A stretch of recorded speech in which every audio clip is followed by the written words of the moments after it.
Un petit tour en Espagne, à Madrid. Ouais, un habitué de Cannes, hein, et pourtant il n'a jamais eu la consécration. Je parle. 8e fois qu'il est en compétition. Oui.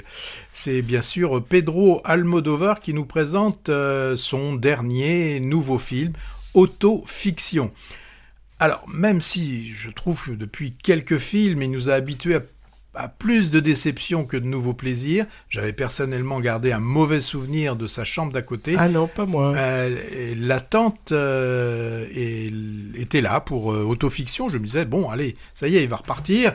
Alors, qu'est-ce qu'on voit dans ce film ?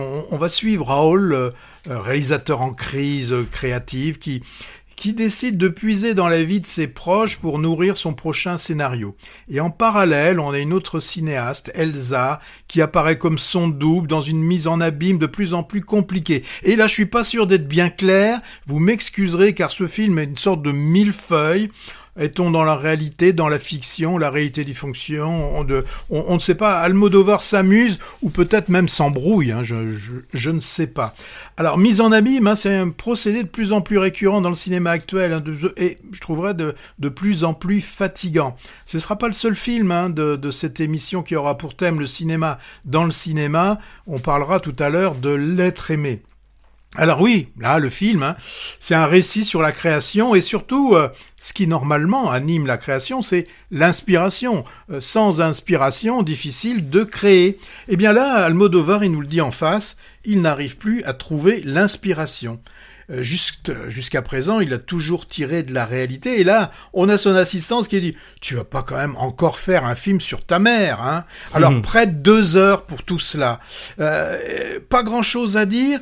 Et cette absence de matière devrait réaliser un film de cinéma. Eh bien non, le nombril d'Almodóvar ne produit pas un film.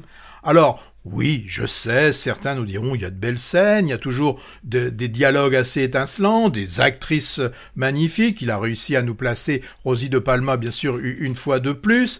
Tout ce que fait le style d'Almodóvar, hein, ces pulls jaunes et tout, sont présents, mais c'est pas suffisant.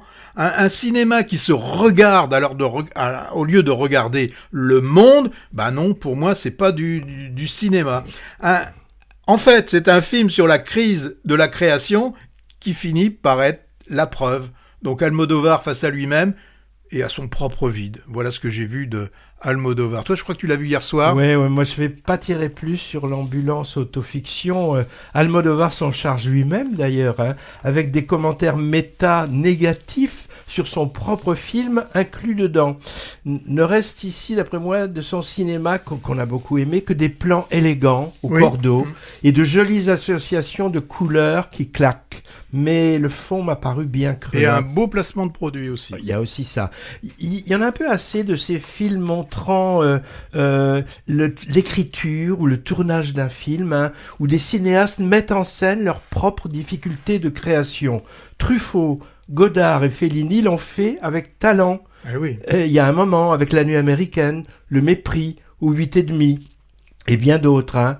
Et on a eu récemment Le Vilain coupé de Michel Hazanavicius, le livre des solutions de Michel Gondry, particulièrement raté, un très moyen making-of de Cédric Kahn, le norvégien Valeurs sentimentales, bof, Nouvelle Vague, mais là c'était super réussi, L'être aimé, peu aimable, et je dirai ce que j'en pense tout à l'heure, hein.